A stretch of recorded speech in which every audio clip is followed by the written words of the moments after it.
Hello students, welcome back to my channel. कैसे हो आप सब? उम्मीद करती हूँ बेटा सभी अच्छे होंगे और अपना ख्याल भी रख रहे होंगे। तो बेटा आज हम करने जा रहे हैं अपनी वर्कशीट नंबर 72 नाइन्थ क्लास के बच्चों के लिए। बेटा साइंस सब्जेक्ट की है और 28 दिसंबर की है, ठीक है। जिसमें बेटा हमारा 13 चैप्टर चला हुआ है आपकी नाइन्थ क्लास का, why do we fall ill, हम बीमार क्यों पड़ते हैं। उसमें जो आज का टॉपिक रहेगा बेटा वो है हमारा डिजीज़, ठीक है। तो अलग अलग तरीके की बीमारियाँ होती है, डिजीज़ क्या होता है, ठीक है। कौन सी चीज़ों को डिजीज़, कौन सी बीमारी मतलब कि किन को डिजीज़ बोला जाता है, किन को डिजीज़ नहीं बोला जाता है, ये सारी चीज़ें हम जानेंगे। तो अच्छे से समझना है, कंप्लीट वीडियो को देखना है। और अगर बेटा आपको मेरा समझाया वो पसंद आता है तो प्लीज़ वीडियो को लाइक शेयर भी ज़रूर कर देना, ओके। तो चलिए स्टार्ट करते हैं।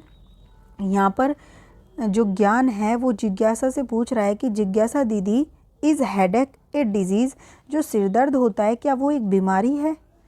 तो क्या बताती है यहाँ पर ये ज्ञान, जिज्ञासा बोलते ज्ञान, headache, cough etcetera are the symptoms of the disease. तो जो सिर दर्द है, खांसी है, सर्दी है, ये सारे क्या हैं? सिम्टम होते हैं, ठीक है, लक्षण होते हैं किसी भी बीमारी के, ठीक है। बीमारी होने के लक्षण होते हैं, हर बार हों ऐसा ज़रूरी नहीं है।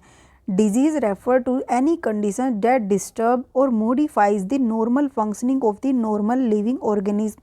तो जो डिजीज़ होती है उसका मतलब क्या होता है? एक वो अवस्था, एक ऐसी कंडीशन जब क्या होता है कि हम डिस्टर्ब हो जाते हैं, जो हमारा कार्य होता है प्रॉपर, डेली हम जो काम करते हैं वो प्रॉपर नहीं कर पाते, ठीक है, उसमें बदलाव आ जाता है।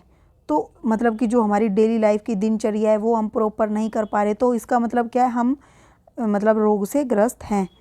दी symptoms give a definite indication of the presence of a particular disease. जो सिम्टम्स होते हैं वो हमें एक मतलब कि एक तरीके से कह लो कि हमें एक रास्ता दिखाते हैं, हमें गाइड करते हैं कि हाँ, हमें कोई ना कोई बीमारी पर्टिकुलर हो सकती है, ऐसा वो हमें एक तरीके का मैसेज देते हैं, इंडिकेशन देते हैं, निर्देश देते हैं। डिजीज़ में be for short term like cold, cough और a longer time period, even life time. तो जो डिजीज़ होती हैं वो छोटे टाइम पीरियड के लिए भी हो सकती है, जैसे सर्दी, खांसी, जुकाम, मौसम बदलता है तब भी हो जाते हैं, और कई बार लंबे समय तक यानी कि पूरी ज़िंदगी भी रह जाती हैं, ठीक है, जैसे कि डायबिटीज़ हो गई। They may be life threatening also like cancer. और ये बेटा एक जो जानलेवा बीमारी भी हो सकती है, ठीक है, पूरी ज़िंदगी को खतरा होता है जिनसे, जैसे कैंसर, ऐसी बीमारियां भी हो सकती हैं ये, ठीक है।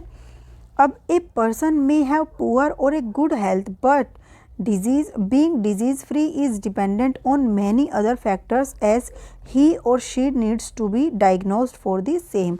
तो देखो, एक व्यक्ति जो है वो क्या हो सकता है, उसकी जो हेल्थ है वो अच्छी भी हो सकती है, बुरी भी हो सकती है, परंतु जो व्यक्ति अच्छा है उसका मतलब ये नहीं है कि वो क्या है, डिजीज़ फ्री है। मतलब अच्छा है ये तो मान लेंगे डिजीज़ फ्री है, लेकिन एक व्यक्ति डिजीज़ फ्री है वो अच्छा भी हो ये ज़रूरी नहीं है, क्योंकि डिजीज़ फ्री होना जो है बहुत सारे फैक्टर्स पर डिपेंड करता है जिनको हमें डायग्नोज करना होता है, ठीक है, टाइम टू टाइम। तो देखो, तो इसका मतलब अब दिमाग में क्वेश्चन उठेगा कि हाँ, फिर हम कब कहेंगे कि कोई भी व्यक्ति जो है वो सफ़र कर रहा है डिजीज़ से और कौन सा सफ़र नहीं कर रहा है।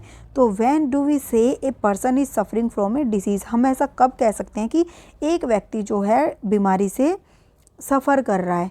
When functioning of the body of a person is disturb, जब उसके कार्य करने की जो शरीर की मतलब क्षमता है वो डिस्टर्ब हो जाए, वो प्रॉपर काम नहीं कर पाए, तो कह सकते हैं।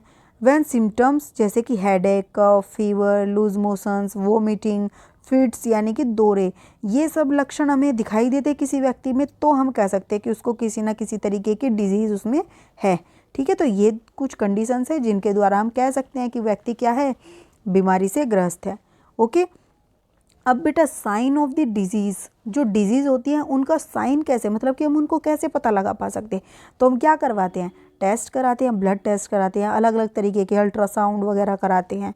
They give more definite indication. देखो, सिम्टम्स जो होते हैं वो तो हमें एक तरीके का जो घर बैठे ही हमें जो लक्षण दिखाई देते हैं वो हमें इंडिकेशन देते हैं, लेकिन मतलब कंफर्म कौन करते हैं, जो साइन मिलते हैं हमें टेस्ट में, लेबोरेटरी टेस्ट हो गए, अल्ट्रासाउंड वगैरह में जो हमें साइन दिखते हैं वो हमें निश्चित कर देते हैं, हमें पर्टिकुलर कौन सी डिजीज़ है वो हमें बता देते हैं, ठीक है। तो they give more definite indication of the presence of a particular disease. These signs may be revealed by the some test like ultrasound, laboratory test, etc. तो जो ये साइन है ये किसके द्वारा हमें पता चलते हैं, ये हमें अलग अलग तरीके के टेस्ट कराने पर दिखते हैं, ठीक है। और सिम्टम्स से हम अंदाज़ा लगाते हैं। अब कारण क्या है डिजीज़ के, causes of disease are caused by pathogens like virus, bacteria, fungi, protozoa और वोम्स। तो यानी कि जो वोम्स मतलब कीड़े, प्रोटोजोआ बेटा जैसे मच्छर मक्खी हो गए, तो ये क्या है प्रोटोजोआ की कैटेगरी की है, ठीक है। ये पैथोजन किनको बोलते हैं, रोगाणुओं को, जो रोग कारक होते हैं। वायरस हो गए, जैसे कि बेटा अभी कोरोना वायरस चल रहा है तो ये रोग बीमारियां फैला रहे हैं, तो एक कारण ये भी होता है। बैक्टीरिया हो गए, फंजाई जैसे ब्रेड वगैरह पर लग जाती है फूई वगैरह, तो उनके कारण भी हमें अलग अलग तरीके की बीमारियां हो जाती हैं। दूसरा poor health and under nourishment, तो जो हमारी जो हेल्थ है वो अच्छी नहीं है, या फिर हम कुपोषण का शिकार होते हैं, यानी कि हम जितना हमें ज़रूरी होता है सेहत के लिए भोजन वो हम प्रॉपर नहीं ले पाते हैं, हमें उससे नरिशमेंट नहीं मिल पा रहा है, हम इस तरीके का जंक फूड वगैरह खा रहे हैं। Hereditary and genetic disorder, hereditary अगर कोई एक पेरेंट्स को है तो उसके बच्चों को हो जाती है, या जेनेटिक डिसऑर्डर हो जाता है, एक पेरेंट में था तो बच्चों में भी जाता ही जाता है वो, तो इस तरीके के कारण भी डिजीज़ हो जाती हैं एक व्यक्ति में। फिर लैक ऑफ प्रॉपर ट्रीटमेंट और इम्यूनाइजेशन, और बेटा मतलब कि प्रॉपर तरीके से किसी बीमारी का पता तो चल गया लेकिन उसका ट्रीटमेंट नहीं करवाया, ठीक है। या फिर इम्यूनाइजेशन, यानी कि जैसे आप देख रहे हो वैक्सीनेशन होता है, वैक्सीन की बात हो रही है, वैक्सीनेशन कराया जाएगा सभी का कोरोना वायरस से बचाव के लिए, तो इस तरीके से अगर वो नहीं हो पाता है तो भी बीमारी हो जाती है। फिर एनवायरमेंटल पोल्यूशन, और जो पोल्यूशन है सबसे बड़ा कारण बनता जा रहा है अस्थमा, दम्मा आदि बीमारी का। हम किस तरीके का हवा में सांस ले रहे हैं, किस तरीके का पानी पी रहे हैं, शोर शराबा कितना हो रहा है, तो ये भी हमारी बीमारी का कारण बनते जा रहे हैं, ठीक है। अब बेटा सिम्टम्स जो होते हैं, तो symptoms of the disease are the indication that we feel as behaving wrong और unwell such as cold, cough, headache, loose motion etcetera.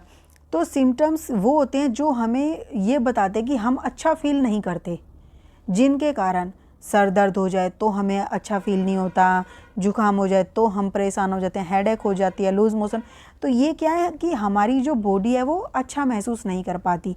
तो ये लक्षण हमें यहाँ से पता चलते हैं। और क्यों अच्छा महसूस नहीं कर पा रही वो हम कहाँ से, साइन से पता चलता है बीमारी के, ठीक है।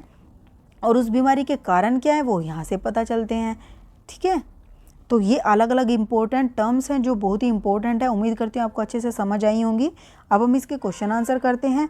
व्हेन कैन वी से a person is suffering from A disease, हम कब कह सकते हैं कि एक पर्सन जो है वो सफ़र कर रहा है डिजीज़ से, तो बेटा आप ये सारा इसमें लिख दोगे, ठीक है। ये दोनों कि वी से, यहाँ से लिखोगे वी से a person is suffering from A disease when A functioning of the body of a person is disturbed, और ये वाला भी, ठीक है, फर्स्ट का हो जाएगा ये।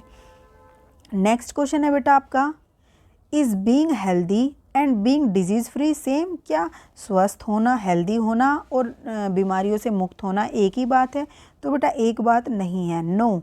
Being healthy is not same as being disease free, because being disease free means free from the disease, but person free from disease is not, ये नोट है बेटा, ठीक है, not said to be healthy if he cannot be able to do their daily work easily, ठीक है। being healthy means become physically, mentally and socially fit, ठीक है। तो ये इसका मीनिंग होता है। उम्मीद करती हूँ आपको ये डिजीज़ फ्री और हेल्दी में समझ आया होगा डिफरेंस। अब नेक्स्ट बेटा क्या है, what are the symptoms of disease, तो डिजीज़ के सिम्टम्स क्या हैं बेटा, तो आप यहाँ से लिख दोगे कि the symptoms of the disease are the indication that we feel being wrong और अनवेल सच एज ये, ठीक है, ये सारा लिख दोगे symptoms of the disease. Next question है बेटा हमारा, what are the various causes of disease, तो डिजीज़ के अलग अलग कारण क्या हैं, तो ये सारे क्या हैं, डिजीज़ के कारण है, कोजेज ऑफ डिजीज़, ठीक है।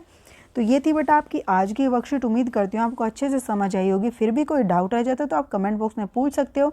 इस वीडियो में इतना ही, अपना नेक्स्ट टॉपिक जो हम अपने नेक्स्ट वीडियो में करेंगे, तब तक के लिए ऐसे हंसते रहिए, मुस्कुराते रहिए, पढ़ते रहिए और आगे बढ़ते रहिए। Thank you.